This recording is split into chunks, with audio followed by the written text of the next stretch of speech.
Salam saudara kasih Tuhan, siang hari ini kita bersyukur diberikan kesempatan oleh Tuhan untuk meninggikan Dia. Mari kita akan berdoa lebih dahulu. Bapa di surga, terima kasih untuk kebaikan yang berikan kesempatan untuk kami menghampiri Tuhan. Sampai PD Muria dan Persekutuan Immanuel, bahkan melalui siaran YouTube, hari ini kami ingin meninggikan Engkau, mempersembahkan segala pujian kemuliaan untuk Tuhan. Hadir tengah-tengah kami, lawat setiap kami Tuhan. Di dalam nama Yesus Kristus kami berdoa. Amin. Andaikan aku lakukan yang luhur mulia, jika tanpa kasih cinta hampa tak berguna.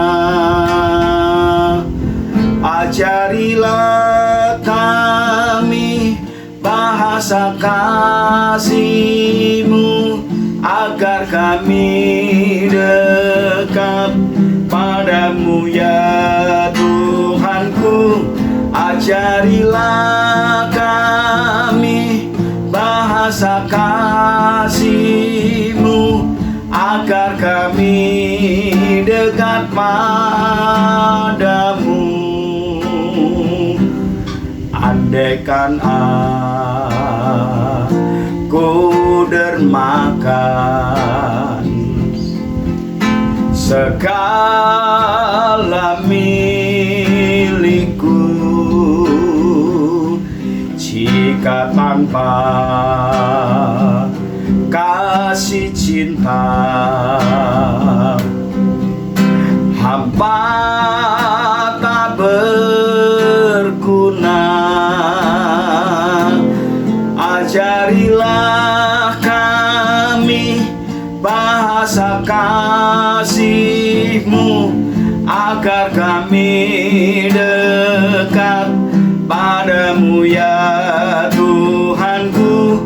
Ajarilah kami bahasa kasih-Mu, agar kami dekat padamu.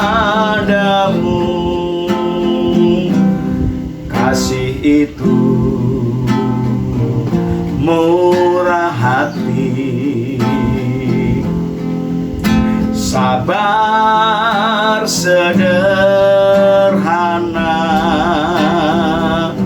Kasih itu lemah lembut, sabar menderita.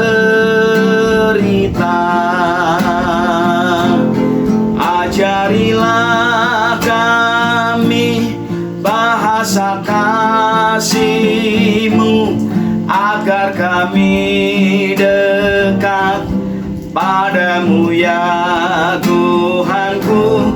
Ajarilah kami bahasa kasih-Mu, agar kami dekat padamu. Haleluya. Hari ini kita akan mendengarkan kesaksian dari hambanya Bapak Suroto bersama Ibu Elizabeth. Mari kita akan berdoa lebih dahulu untuk sebelum kita mendengar kesaksian ini. Tuhan Yesus, terima kasih, ajarlah kami tentang kasih Tuhan. Hari ini kami mau mendengarkan kesaksian dari hamba-Mu Bapak Suroto dan Ibu Elizabeth. Urapi mereka berdua, dan biarlah setiap kami diberkati lewat kesaksian ini, dalam nama Yesus Kristus. Haleluya. Amin. Bapak Ibu, saudara-saudari yang dikasihi Kristus, Salam. Perkenalkan, nama saya Suroto dan istri saya Elizabeth Zina Dewayani. Kami adalah orang tua dari adik Sarah Angelina Suroto. Mungkin Bapak Ibu, saudara-saudari bertanya-tanya, siapa itu adik Sarah Angelina Suroto? Adik Sarah adalah putri kami. Kalau Bapak Ibu pernah atau mengingat peristiwa sekitar 6 tahun yang lalu, yaitu di awal Maret 2014, yaitu telah ditemukan jenazah remaja putri di pinggir jalan tol. Itulah adalah putri kami. Setelah kami berusaha untuk mencari Sarah, karena pada awal Mei tersebut Sarah tidak pulang beberapa hari, kami berjuang mencari Sarah melalui teman-temannya, melalui WhatsApp, dan melalui ponakan dicari melalui Facebook. Ternyata perjuangan kami setelah 2 hari tidak membuahkan hasil. Dalam pencarian tersebut, doa yang masih ingat yaitu bahwa saya berdoa, intinya bahwa Tuhan, Sarah malam ini tidak pulang. Saya tidak tahu Sarah di mana. Tuhan jagai Sarah, jauhkan dari bahaya apapun. Dan doa tersebut sepertinya Tuhan tidak menjawab. Lama sekali Tuhan tidak menjawab. Namun pada akhirnya Tuhan menjawab juga, tapi jawaban doa tersebut sepertinya kok tidak sesuai dengan apa yang saya harapkan. Karena jawaban doa tersebut, Tuhan bilang bahwa nanti polisi akan datang ke rumah kamu. Ternyata benar bahwa hari Rabu polisi datang ke rumah, yang intinya memberitahukan bahwa Sarah telah ditemukan. Nah, pada saat saya mendengar berita tersebut, sebenarnya saya sudah senang. Kenapa saya senang? Karena Sarah sudah ditemukan. Namun yang jadi pertanyaan saya, kok Sarah ditemukan oleh polisi? Sarah melakukan tindakan kriminal apa kok yang menemukan polisi? Kemudian saya tanya lagi, intinya saya mempertanyakan Sarah, namun polisi tersebut dengan bahasa sangat hati-hati menyatakan bahwa Sarah sudah ditemukan dalam keadaan tidak bernyawa. Kehidupan itu pada saat mendengar berita tersebut, kehidupan rasanya seperti berhenti gitu ya. Apa yang harus saya lakukan tidak tahu. Saya memandang ke depan tuh rasanya gelap sekali gitu. Yang saya pikir pada waktu itu bahwa kehidupan apa yang harus saya lanjutkan nanti tanpa Sarah. Dan saya memang saya berdiam beberapa saat itu karena saya tidak tahu apa yang harus saya lakukan pada saat mendengar berita tersebut. Dua hal mungkin yang saya ingat, bahwa saya harus ngasih tahu istri saya, karena pada hari itu istri saya kerja dan saya untuk pergi jemput istri saya nanti minta tolong siapa. Dua hal itu yang saya ingat. Yang lainnya saya tidak kepikir apa, saya hanya kepikir sanggupkah saya nanti hidup tanpa Sarah.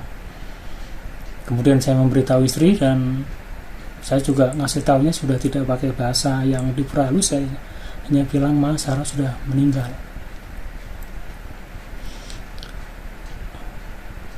Nah, kalau dari firman Tuhan ya, yang saya ambil dari 1 Korintus 10 ayat 13, pencobaan yang kamu alami ialah pencobaan biasa yang tidak melebihi kekuatan manusia. Sebab Allah setia, dan karena itu Ia tidak akan membiarkan kamu dicobai melampaui kekuatanmu. Pada waktu kamu dicobai, Ia akan memberikan kepadamu jalan keluar sehingga kamu dapat menanggungnya. Memang firman Tuhan berkata demikian ya. Lantas apakah saya segera dapat menanggung penderitaan tersebut? Tidak. Berbulan-bulan saya merasakan bahwa hidup ini ada mengganjal. Saya menginginkan bahwa mungkin atau saudara atau siapa tuh ada yang nemenin gitu ya, karena saya sungguh terpuruk gitu ya. Saya pengennya ada yang nemenin, ada yang bantu intinya ya. Tapi ternyata bahwa ya saya menyadari bahwa saudara-saudara saya juga mempunyai kesibukan masing-masing. Kalau pada malam hari badan sudah ngantuk, saya tidur bisa pulas gitu. Entah berapa jam, dini hari, entah jam 1, jam 2, atau jam 3, saya terbangun dan ingat lagi, oh ya Sarah sudah nggak ada. Rasanya terulang lagi gitu ya, bahwa kehidupan itu sudah berhenti. Pandangan ke depan rasanya gelap, itu yang saya ingat. Karena saya tidak tahu nanti ke depannya tanpa Sarah apa yang harus saya lakukan. kejadian seperti itu berulang-ulang sampai lumayan lama, berbulan-bulan, sampai saya sebenarnya pengen mencari psikiater, apa yang harus saya lakukan dengan keadaan saya seperti ini. Namun setelah diskusi dengan rekan-rekan gereja, disarankan untuk tetap pertolongan doa saja dulu. Setelah berbulan-bulan keadaan itu saya lalui, ternyata bahwa Tuhan menjawab juga. Saya tidak sadar, saya tidak mengingat kapan persisnya ya. Namun yang saya rasakan tiba-tiba badan saya terasa enteng, pikiran saya terasa enteng. Yang saya bilang tadi ganjalan dalam hidup saya sudah tidak ada. Namun kalau ditanya kejadian Sarah gitu ya, saya tetap nangis, masih nangis. Namun kalau saya nangis, apakah pemulihan itu cepat? Cepat sekali. Jadi begini, kedukaan itu tidak berubah, tetap ada di dalam diri saya, di dalam diri saya. Namun Tuhan merubah cara pandang kami, cara pandang saya untuk melihat kedukaan tersebut.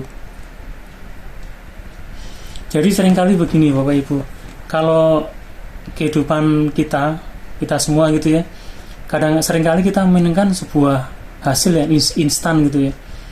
Kalau kami mengalami kedukaan gitu ya, pengennya ya kedukaan itu cepat berlalu, selesai ya sudah gitu ya. Contoh lain, kalau misalkan kita pengen usaha gitu ya, pengennya ya usaha itu cepat berjalan lancar, kami langsung mendapatkan hasil yang bagus. Kalau kami sedang belajar, minta sama Tuhan, pengennya ya belajar atau studi yang kita harapkan itu segera selesai gitu. Namun ternyata Tuhan tidak seperti yang kita pikirkan ya. Kita menginginkan sebuah hasil yang cepat itu, ternyata Tuhan tidak. Tuhan menginginkan sebuah proses. Itulah yang seringkali menjadi perbedaan kita, pola pikir kita dengan apa yang menjadi rancangan Tuhan gitu ya. Kenapa Tuhan menginginkan sebuah proses? Supaya kita tahu menjalani itu tahap demi tahap. Penderitaan apa yang harus kita lakukan dalam menghadapi penderitaan tersebut, tahap-tahapnya, proses-prosesnya seperti apa. Dan pada akhirnya memang Tuhan menjawab, dan proses itulah yang dipakai Tuhan.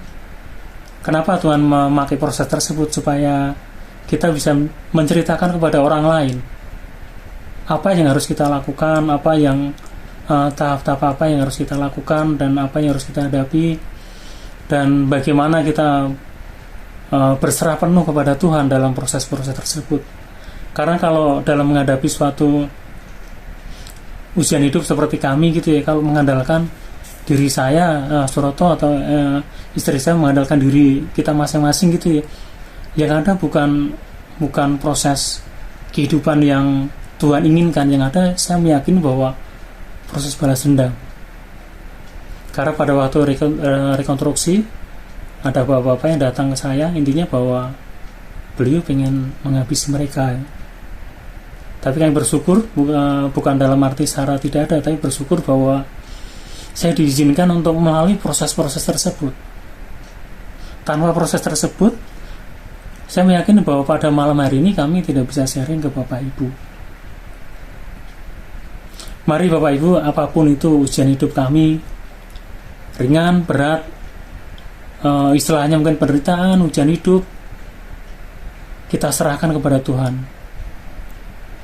Yang terpenting bukan kenapa kita menderita, kenapa kita menghadapi hal tersebut. Yang terpenting ternyata bagaimana kita menanggapi atau meresponi proses tersebut. Apakah kita mau mengandalkan Tuhan atau kita mau mengandalkan diri sendiri? Saya meyakini kalau mengandalkan diri sendiri pasti tidak sanggup. Oleh karena itu Bapak Ibu, mari kita serahkan apapun kita, pergumulan kita kepada Tuhan, yang memberikan kehidupan kepada kita, yang memberikan kelegaan pada kita. Dan ternyata dalam setiap proses pergumulan yang kita lalui itu, tiap orang akan mempunyai respon atau meresponi penderitaan tersebut dengan cara yang berbeda-beda. Kalau saya tadi saya ceritakan bahwa saya cukup lama untuk kembali pulih gitu ya, tapi ternyata istri saya tidak. Istri saya lebih cepat dari saya. Nah, bagaimana istri saya menghadapi proses-proses tersebut? Berikut adalah kesaksian dari istri saya. Shalom Bapak Ibu, puji nama Tuhan kalau pada kesempatan kali ini kami orang tua Ade Sarah diperkenankan untuk sharing bagaimana Tuhan memimpin langkah kami di dalam melalui penderitaan, di dalam melalui pencobaan yang iblis rancangkan buat kami, tetapi Tuhan lebih luar biasa yang memampukan kami melalui setiap kesedihan, bagaimana hancurnya hati kami ketika anak kami meninggal. Saya ingin sharing bagaimana proses yang terjadi di dalam diri saya ketika saya mendapat berita dan saya sebagai orang tua, mama yang dekat dengan anak, itu bagaimana terguncangnya saya gitu. Saya tidak serta-merta, sebetulnya saya tidak serta-merta mengampuni keduanya. Saya harus melalui proses, dan proses itu memang tidak dilihat oleh orang lain, tetapi ini adalah proses saya dengan Tuhan langsung gitu. Jadi saya memberontak juga terhadap firman yang Tuhan sampaikan. Saya akan sampaikan penglihatan saya bagaimana pada saat itu Tuhan memulihkan saya. Pada waktu di rumah sakit Cipto, di situ saya dan suami identifikasi anak kami, karena kalau ditemukan kita harus memastikan apakah itu benar-benar putri kami atau tidak. Nah, pada saat itu saya mengalami penglihatan. Saya tidak dalam kondisi tidur, tapi saya dalam kondisi mata saya terbuka. Saya melihat diri saya ada di sebuah arena pertandingan. Arena pertandingan itu penuh dengan orang, dan semuanya itu bertepuk tangan, saling bersahut-sahutan, bergantian gitu. Mereka berkata, ayo, ayo, ayo, ayo. Kemudian di sisi sebelah sana, ayo, ayo, saling bersahut-sahutan. Saya tapi gak melihat adanya suatu pertandingan yang dimulai gitu. Saya melihat tidak ada sama sekali pertandingan yang dimulai. Tapi kenapa mereka kok saling bersahutan, ayo, ayo, ayo, sambil bertepuk tangan. Gaduh sekali. Kemudian saya lihat ada beberapa orang yang di sisi sebelah kanan itu bertepuk secara bersamaan gitu, seperti tahu akhir pertandingan itu seperti apa. Tapi saya belum melihat adanya pertandingan dan saya tidak bisa menoleh ke belakang. Pada saat itu saya tahu ada seorang pria berhadapan-hadapan dengan saya. Dia berkata seperti ini kepada saya, engkau harus mengasihi musuhmu, kalau tidak keselamatanmu akan dicabut. Jangan membalas kejahatan dengan kejahatan. Allah itu kasih, akulah dia. Aku tidak dapat menyangkal diriku. Aku menciptakan manusia serupa gambarku. Dengan rohku aku hembuskan. Jadi kamu kuat. Dia menunjuk kepada saya, berkata bahwa saya kuat gitu. Tapi saya lalu tersenyum seperti tidak percaya, dan jujur agak sedikit sinis saya tersenyumnya. Kuat. Kalau aku dicaci maki orang, aku kuat. Kalau aku dihina orang, aku kuat. Kalau orang mempermalukan aku kuat. Kalau orang dendam terhadap aku kuat. Tapi kalau ini, anakku diambil dengan cara seperti ini, nanti dulu Tuhan, aku akan timbang-timbang dulu mana untung ruginya buatku. Dan saya merasa bahwa ketika saya mengampuni keduanya ini, kedua pelaku, saya merasa rugi. Dan saya di dalam tubuh saya ini terjadi pertempuran antara yang baik dan yang tidak baik gitu.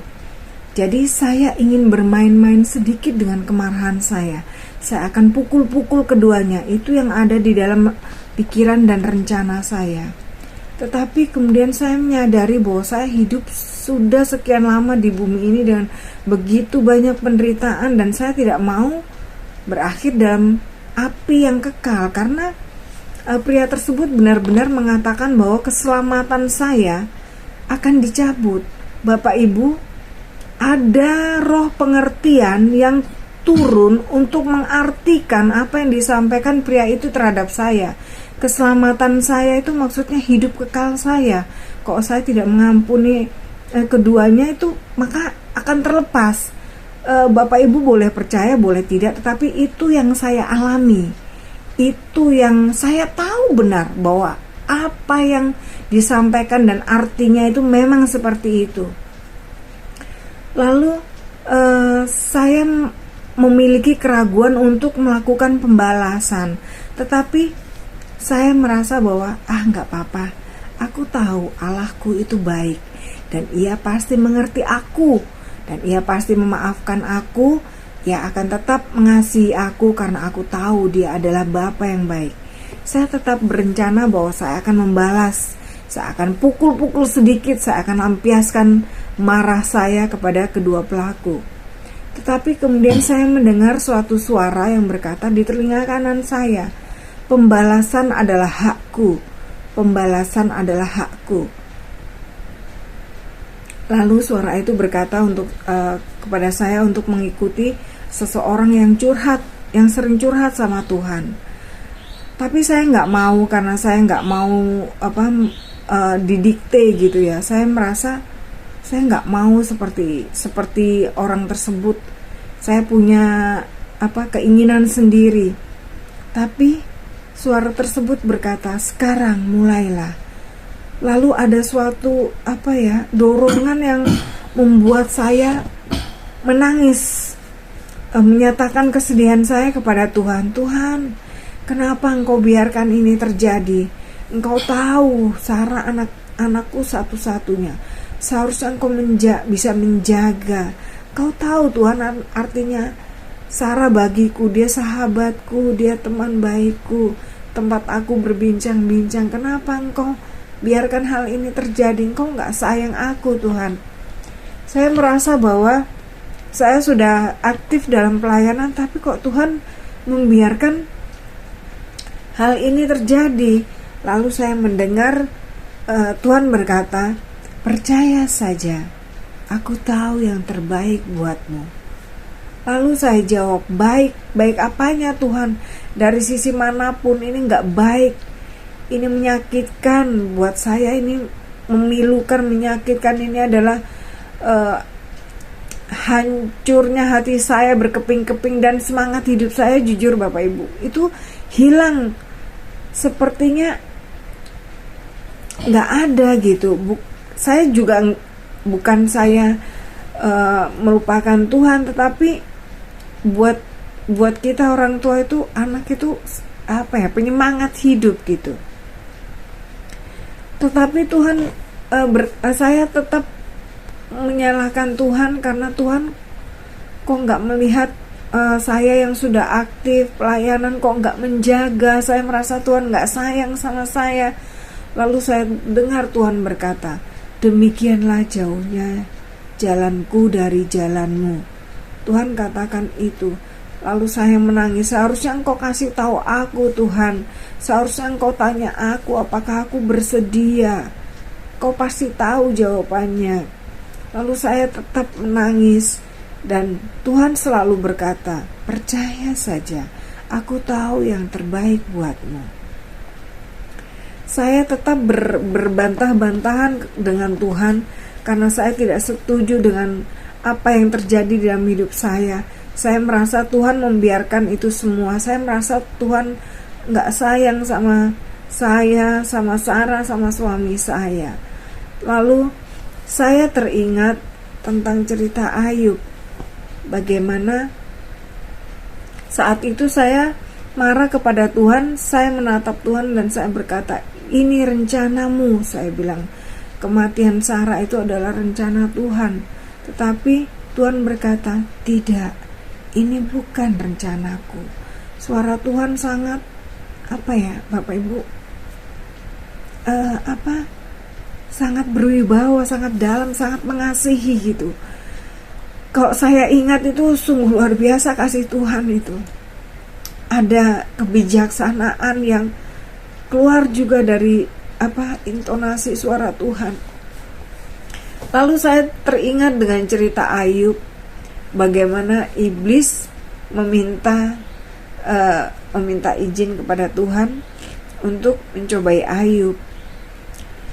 Saya tahu bahwa ini adalah rencana iblis, artinya seperti itu. Dan saya tetap, kenapa Tuhan Engkau izinkan gitu. Lalu saya melihat Tuhan berjalan di jalan yang lurus, tempatnya itu menuju ke sebuah tempat yang terang, tapi terangnya itu nggak menyilaukan. Ada seorang gadis kecil yang Tuhan gandeng tangannya, dan gadis kecil itu menangis terseduh-seduh karena dia punya keinginan yang nggak dituruti sama bapaknya. Saya tahu gadis kecil itu adalah contoh, adalah saya, karena saya menangis karena apa yang terjadi kepada Sarah ini. Saya menginginkan Tuhan menghidupkan Sarah. Itu yang ada di dalam keinginan saya. Tapi Tuhan berkata begini Bapak Ibu, bahwa Tuhan akan menyertai saya, Tuhan akan ada bersama saya, di samping saya, mengiringi langkah saya.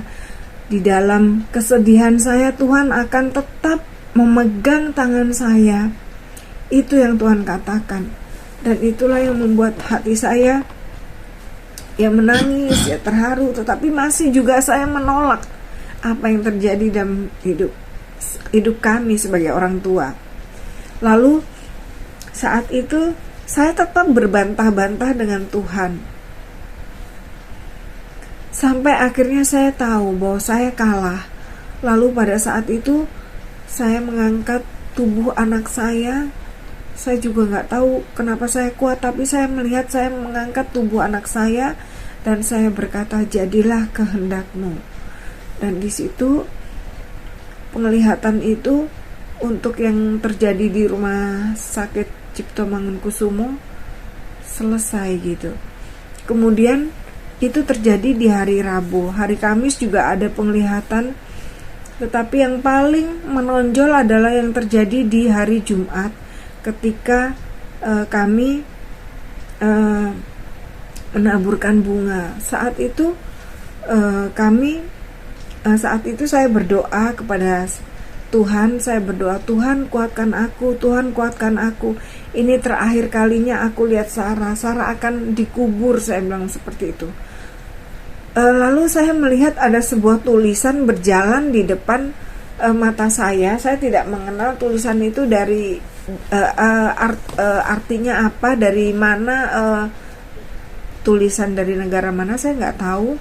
Tetapi saya tahu saya akan mengucapkan kata-kata pengampunan, karena lidah saya itu, mulut saya, ucapan saya nggak bisa kendalikan, dan saya mengucapkan kata-kata pengampunan pada saat saya menaburkan bunga. Dan di situ saya sempat kesal karena saya nggak bisa mengungkapkan kemarahan saya, tetapi justru kata-kata pengampunan. Itu sebabnya saya cara menabur bunga saya itu seperti saya lempar gitu, bukan seperti dari bawah ke atas, tapi dari atas ke bawah saya lempar gitu, karena saya mulut saya ini nggak bisa saya kendalikan, justru kata-kata pengampunan yang keluar. Tetapi setelah kata-kata pengampunan itu keluar dan ada suatu kekuatan yang membuat saya itu plong sama sekali, dan air mata saya berhenti pada saat itu juga. Lalu saya melihat Tuhan Yesus memegang tangan saya. Dia memasukkan saya ke dalam sebuah kolam, dan Tuhan Yesus seperti membaptis saya, Bapak Ibu. Dan saya rasakan airnya itu adalah kasih agape Tuhan yang begitu luar biasa. Kasih agape Tuhan itu, jadi yang saya rasakan adalah bagaimana cinta kasih Tuhan terhadap kedua pelaku yang Tuhan izinkan saya rasakan gitu. Padahal saya kan mamanya Ade Sarah gitu. Saya sebetulnya kaget juga tapi karena begitu indah dan begitu luar biasanya saya menikmati kasihnya Tuhan sampai saya tersadar bahwa saya ini mamanya Sarah gitu. Lalu saya bilang sama Tuhan, sudah cukup Tuhan, jangan Engkau tarik aku lebih dalam lagi ke dalam kasih-Mu. Aku ini mamanya Sarah, aku gak mau orang anggap aku edan, saya bilang seperti itu. Tapi lalu kuasa yang saya rasakan itu lalu perlahan-lahan lalu hilang. Tapi saya tahu rencana Tuhan terhadap keduanya, yaitu untuk keselamatan dan hidup yang kekal gitu Bapak Ibu. Dan itu yang membuat saya marah dan kesal dan cemburu Bapak Ibu. Lalu Tuhan mengajak saya ke suatu tempat lain. Di sana Tuhan sampaikan juga bahwa saya harus tetap mengasihi keduanya. Saya tetap menolak sampai Tuhan berkata dengan tegas. Jadi saya seperti seorang murid yang tidak mau melakukan tugas yang tidak disukainya, tetapi mau tidak mau saya harus mengerjakan apa yang guru saya sampaikan gitu. Jadi Tuhan berkata bahwa saya harus mengasihi keduanya. Saya bilang saya tidak mau. Tuhan berkata bahwa saya harus membuat hukuman mati itu tidak terjadi. Saya merasa bahwa saya membiarkan saja. Toh juga keduanya memang itu konsekuensinya, biarkan saja. Gak apa-apa, yang penting aku sudah memaafkan. Tapi aku gak mau tahu apa yang terjadi setelahnya terhadap dua pelaku.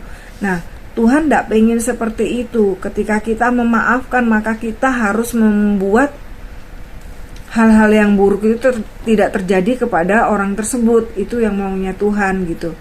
Lalu Tuhan bilang, engkau dan suamimu, katanya seperti itu, kalian berdua gitu. Jadi harus membuat hukuman mati itu tidak terjadi. Tuhan sampaikan beberapa vonis yang akan terjadi kepada keduanya. Kemudian tapi saya masih bergumul dengan hati saya gitu. Jadi saya memang saya mengetahui bahwa rupanya saya itu termasuk anak yang tidak penurut gitu ya. Dan itu terjadi ketika saya mengalami suatu kesedihan yang luar biasa. Lalu Tuhan mengajak saya berjalan. Tuhan perlihatkan ada sebuah titik kecil di dalam tubuh saya, dan Tuhan menunjuk titik itu, dan titik itu keluar mengikuti jari telunjuk Tuhan gitu. Lalu titik itu berkata bahwa saya sebetulnya bukan benar-benar tidak mau membela dan tidak mau repot dan tidak mau dianggap edan ketika kita membela keduanya dan menghalangi hukuman mati itu terjadi. Bukan karena kita beranggapan seperti itu, bahwa saya punya anggapan bahwa aku nggak pengen orang anggap aku edan ketika aku membela kedua pembunuh anakku gitu. Tuhan mendapati bahwa saya ingin keduanya itu mendapati konsekuensi seperti yang Sarah alami gitu. Jadi saya ingin membiarkan supaya mereka itu kasihnya mereka, cinta kasih mereka antara keduanya itu terpisah. Dan saya juga ingin melihat kedua orang tuanya itu merasakan kehilangan seperti yang kami rasakan. Tuhan mendapati hal itu di dalam tubuh saya, dan saya malu sekali Bapak Ibu karena ketahuan gitu. Maksudnya padahal itu terlintas sedikit saja di dalam pikiran saya, tapi Tuhan mengetahui itu. Dan Tuhan berkata, ini yang ada di dalam hatimu. Lalu Tuhan membawa saya lagi ke suatu tempat. Waktu itu kami dalam bentuk roh gitu. Ada 4 bapak, saya, dan kedua pelaku gitu. Saya gak mau disandingkan. Saya merasa diri saya lebih tinggi dan saya merasa lebih suci. Saya gak mau jalan bersama mereka. Tetapi saya tahu pada saat itu udaranya sangat berbeda. Bukan di bumi, bukan seperti saya menghirup udara yang biasa saya hirup. Ada suatu kedamaian, ada suatu aman, tentram, ada suatu sulit diungkapkan gitu Bapak Ibu. Dan lalu Bapak berkata, aku sayang mereka. Dan itulah yang membuat saya sedih, menangis, dan saya merasa marah, dan saya merasa cemburu bahwa kenapa Bapak seperti itu gitu. Saya bilang, Bapak, aku tahu Engkau Allah yang kasih, tapi ngomong sayangnya jangan di depanku, mereka itu pembunuh anakku, saya bilang gitu. Lalu Bapak berkata dengan begitu bijaksana, dengan penuh kasih, dan itu menggetarkan hati dan tubuh saya, Bapak Ibu, sekalipun saya dalam bentuk roh. Bapak berkata, engkau anak sulung yang iri hati, kata Bapak seperti itu. Dengan sayangnya dia berkata seperti itu. Lalu jika kita tahu bahwa cerita tentang anak sulung dan anak bungsu pergi menghabiskan harta ayahnya, kemudian hidup sekehendak hatinya menurut kedagingan, kemudian tetapi Bapak tetap menyambut mereka. Bapak tetap menyambut anak bungsu tersebut, tetap menyayangi dan mengasihinya. Justru Bapak mengadakan suatu pesta penyambutan karena anak bungsu itu kembali dan berkumpul bersama Bapak, karena dia tahu Bapak itu penuh kasih dan akan memaafkan perbuatan dia. Tetapi respon anak sulung justru cemburu gitu. Nah, itulah saya, karena saya mengetahui bahwa rencana Tuhan itu punya rencana keselamatan kepada keduanya, dan itu yang saya tentang, Bapak Ibu. Saya mengampuni, oke, tetapi jangan merencanakan keselamatan untuk keduanya, karena saya merasa bahwa keduanya adalah pembunuh anak saya gitu. Tapi Tuhan berkata bahwa ketika kita ada di dalam Tuhan, dan Tuhan memimpin hidup kita, seharusnya kita bersuka cita kalau Tuhan punya rencana keselamatan kepada orang-orang lain gitu. Itu yang maksud Tuhan sampaikan kepada saya. Itu sebabnya Bapak berkata, engkau anak sulung yang iri hati. Kemudian saya sampaikan juga, Bapak seharusnya engkau punya rencana keselamatan itu jangan dengan cara anakku meninggal gitu, seperti itu. Tapi dengan engkau punya 1001 macam cara untuk membuat keduanya ini masuk dalam kerajaanmu, jangan dengan cara anakku mati. Saya berkata seperti itu. Lalu Bapak berkata tetap dengan lembut dan bijaksana, engkau bayi rohani, maunya makanan yang lembek gitu. Nah, itulah Bapak Ibu yang membuat saya itu yang tadinya merasa suci, tinggi rohaninya, itu langsung jatuh di tempat yang datar. Saya merasa iman saya selama ini masih datar, dan apa yang saya pikirkan itu ternyata belum matching dengan apa yang Bapak pikirkan dan apa yang Bapak rencanakan. Saya merasa pelayanan saya ini kemana semua, tapi itulah yang ada di dalam hidup saya, di dalam hati saya ketika saya mengalami kepergian anak saya. Saya tetap berbantah-bantahan dengan Bapak, dan saya tetap menolak rencana keselamatan Bapak, sampai akhirnya Bapak bilang, sebetulnya Bapak nggak bilang langsung, tapi roh pengertian itu yang menyampaikan bahwa menyampaikan seperti anakku, bebal sekali engkau nak, katanya seperti itu. Lalu saya malu, tapi saya tetap seperti itu, Bapak Ibu. Maksudnya ya saya tetap nggak terima gitu. Saya nggak mau menyayangi keduanya. Saya merasa bahwa saya nggak sayang Sarah kalau saya sayang keduanya gitu, dan Sarah akan bilang bahwa saya mama yang nggak sayang sama dia. Saat itu Bapak sampaikan bahwa ketika Sarah ada bersamaku, dia ada bersamaku, katanya. Kalau dia ada itu berarti di surga itu nggak ada pikiran seperti itu. Itu hanya ada di dalam pikiranmu. Jadi tidak mungkin Sarah itu akan berpikir bahwa dia cemburu karena mamanya sayang dan mengasihi keduanya. Tidak mungkin seperti itu. Karena Bapak tahu saya tidak mampu, lalu Bapak membawa sebuah hati. Lalu Bapak meletakkan di depan saya, dan Bapak mengambil hati saya. Kemudian hati yang Bapak bawa itu dimasukkan ke dalam tubuh saya. Dan saya saat itu tahu bahwa saya mengalami perubahan dan saya mengasihi keduanya. Itulah Bapak Ibu. Kemudian saya mendengar Tuhan berkata begini, engkau harus mengasihi. Hanya ini satu-satunya cara engkau dapat pergi ke tempat Sarah berada. Jika engkau sayang padaku, maka sependapat.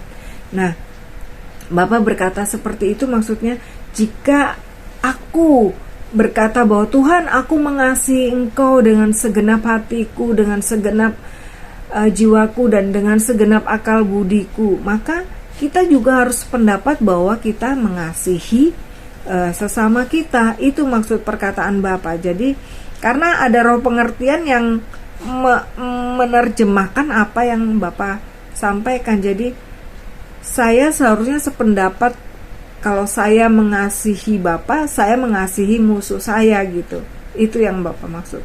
Dan sejak saat itu saya mengalami perubahan. Itu terjadinya di hari Jumat. Jadi hari Rabu kami di RSCM, dan hari Jumat itu kami menguburkan Sarah, dan itulah perubahan yang benar-benar merubah saya sampai saya benar-benar menurut. Dan saya tahu saya merasa sebetulnya sesuatu yang amazing terjadi dalam hati saya, bahwa saya itu sayang banget kepada keduanya, seperti saya itu seorang ibu yang mengasihi mereka.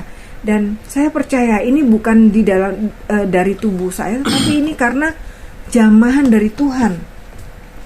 Jadi bukan karena saya, tetapi karena Tuhan Yesus yang menolong saya. Karena Ia adalah Allah yang seperti janjinya, Dia tidak pernah meninggalkan. Dan puji nama Tuhan, ketika saya berkunjung ke penjara, itu saya bisa berkata, menasehati bahwa dia Hafid harus bersyukur karena Tuhan mengasihi dia gitu. Kemudian tidak mudah untuk datang ke penjara, Bapak Ibu. Saya 4 kali gagal, mencoba terus gitu. Kalau bukan karena Tuhan yang memberikan kekuatan, itu nggak mungkin. Karena Tuhan berkata kalau kita memaafkan itu harus mengasihi gitu. Bagaimana Tuhan tahu saya mengasihi kalau saya nggak bertemu langsung, saya nggak menyapa? Dan itu kekuatannya itu dari Tuhan, karena dorongannya itu begitu besar dan berbeda sekali, Bapak Ibu. Saya tahu itu Tuhan yang punya rencana, dan Tuhan yang Roh Kudus yang menggerakkan hati dan tubuh saya gitu. Saya akan bacakan firman Tuhan yang terjadi ketika penglihatan itu saya alami. Saya akan sampaikan di dalam 1 Timotius 6 ayat 12. Bertandinglah dalam pertandingan iman yang benar, dan rebutlah hidup yang kekal. Untuk itulah engkau telah dipanggil, dan telah engkau ikrarkan ikrar yang benar di depan banyak saksi. 2 Timotius 2 ayat 5. Seorang olahragawan hanya dapat memperoleh mahkota sebagai juara apabila ia bertanding menurut peraturan-peraturan olahraga. Kemudian di dalam 1 Korintus 9 ayat 25. Tiap-tiap orang yang turut mengambil bagian dalam pertandingan menguasai dirinya dalam segala hal. Mereka berbuat demikian untuk memperoleh suatu mahkota yang fana, tetapi kita untuk memperoleh suatu mahkota yang abadi. Kemudian di dalam Ibrani 10 ayat 30. Sebab kita mengenal Dia yang berkata, pembalasan adalah hakku, akulah yang akan menuntut pembalasan. Dan lagi, Tuhan akan menghakimi umatnya. Roma 12 ayat 19. Saudara-saudaraku yang kekasih, janganlah kamu sendiri menuntut pembalasan, tetapi berilah tempat kepada murka Allah, sebab ada tertulis, pembalasan itu adalah hakku, akulah yang akan menuntut pembalasan. Firman Tuhan. Kemudian di dalam Filipi 2 ayat 12. Hai saudara-saudaraku yang kekasih, kamu senantiasa taat, karena itu tetaplah kerjakan keselamatanmu dengan takut dan gentar, bukan saja seperti waktu aku masih hadir, tetapi terlebih pula sekarang waktu aku tidak hadir. Sebetulnya yang menekankan saya, yang membuat saya itu mengingat bahwa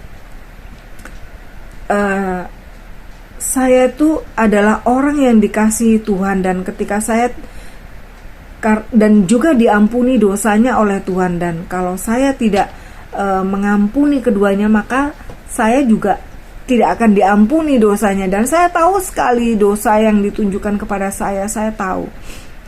Di dalam itu di dalam Matius 18 ayat 23 sampai 35. Bapak Ibu mungkin bisa baca nanti mengenai perumpamaan tentang seorang raja yang hendak mengadakan perhitungan kepada hamba-hambanya, di mana yang ayat yang paling inti dan poinnya itu Matius 18 ayat 35. Maka Bapakku yang di sorga akan berbuat demikian juga terhadap kamu apabila kamu masing-masing tidak mengampuni saudaramu dengan segenap hatimu.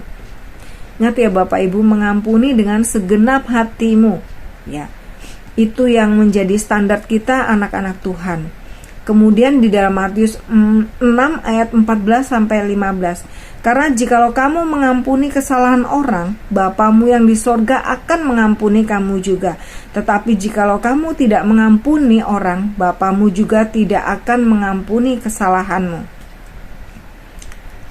Kemudian di dalam 1 Tesalonika 5 ayat 15. Perhatikanlah supaya jangan ada orang yang membalas jahat dengan jahat, tetapi usahakanlah senantiasa yang baik terhadap kamu masing-masing dan terhadap semua orang. Kemudian di dalam Matius 18 ayat 18. Aku berkata kepadamu, sesungguhnya apa yang kamu ikat di dunia ini akan terikat di sorga, dan apa yang kamu lepaskan di dunia ini akan terlepas di sorga. Kemudian di dalam Yakobus 4 ayat 17. Nah ini Bapak Ibu kita yang harus tahu juga. Jadi jika seorang tahu bagaimana ia harus berbuat baik tetapi ia tidak melakukannya, ia berdosa. Jadi kalau kita tahu bagaimana berbuat baik tetapi kita tidak melakukan, maka kita berdosa. Nah itu Bapak Ibu, itu yang harus kita ingat-ingat itu Bapak Ibu ya. Kemudian di dalam Ibrani 5 ayat 14. Tetapi makanan keras adalah untuk orang-orang dewasa, yang karena mempunyai panca indera yang terlatih untuk membedakan yang baik daripada yang jahat. Kemudian di dalam Yehezkiel 11 ayat 19. Aku akan memberikan mereka hati yang lain dan roh yang baru di dalam batin mereka. Juga aku akan menjauhkan dari tubuh mereka hati yang keras dan memberikan mereka hati yang taat. Kemudian di dalam 3 Yohanes 1 ayat 11. Saudara-saudaraku yang kekasih, janganlah meniru yang jahat melainkan yang baik. Barang siapa berbuat baik, ia berasal dari Allah. Tetapi barang siapa berbuat jahat, ia tidak pernah melihat Allah. Bapak Ibu, inilah ayat-ayat Alkitab yang saya alami ketika saya mengalami pergumulan ini. Saya temukan di dalam Alkitab ya tentu saja di dalam Alkitab, dan ketika saya membaca Tuhan tunjukkan ini yang terjadi di dalam penglihatan saya. Saya ingin mengakhiri sharing saya dan suami saya. Saya akan berpesan bahwa jangan pernah menyerah untuk berbuat baik, tetap percaya kepada Tuhan. Karena Tuhan tidak pernah meninggalkan kita. Tuhan senantiasa mengiringi langkah kita dan Ia menguatkan kita melalui firman yang kita dengarkan. Mari kita lakukan dan tetap semangat. Segala puji, hormat, kemuliaan hanya bagi Tuhan Yesus Kristus. Amin. Saudara yang kasih Tuhan, kita sudah bersama mendengarkan kesaksian yang luar biasa. Biarlah kesaksian ini menginspirasi kita sebagai anak-anak Tuhan untuk bagaimana kita belajar hidup melakukan firman Tuhan walaupun itu sakit. Mari kita akan akhiri persekutuan ini. Kita akan berdoa. Bapa di sorga, terima kasih Tuhan melawat kami. Kehadiran-Mu memberkati kami semua lewat kesaksian ini. Biar kesaksian ini bukan saja kami tahu, kami memberikan pujian pada hamba-hamba-Mu yang memberikan kesaksian, tetapi itu mendorong kami juga untuk pada akhirnya belajar melakukan firman Tuhan. Walaupun terkesannya bagi orang dunia kami bodoh, tetapi kami mau menyenangkan hati Tuhan. Terima kasih ya Tuhan Yesus. Kami sangat bersyukur Tuhan sudah melawat, dan kami mau mengakhiri ibadah ini. Dan biarlah berkat Tuhan diturunkan atas kami semua. Engkau memulihkan kehidupan kami semua. Permasalahan rumah tangga, permasalahan hubungan kekeluargaan yang sedang retak, atau dengan relasi kami yang sedang bermasalah, Allah hadir tengah-tengah kami. Allah memulihkan lewat kehidupan kami, di mana Tuhan menjamah kami, di mana Tuhan mendorong kami untuk melakukan firman Tuhan. Terima kasih ya Tuhan Yesus. Terpuji akan nama-Mu. Di dalam nama Yesus Kristus kami berdoa. Haleluya. Amin.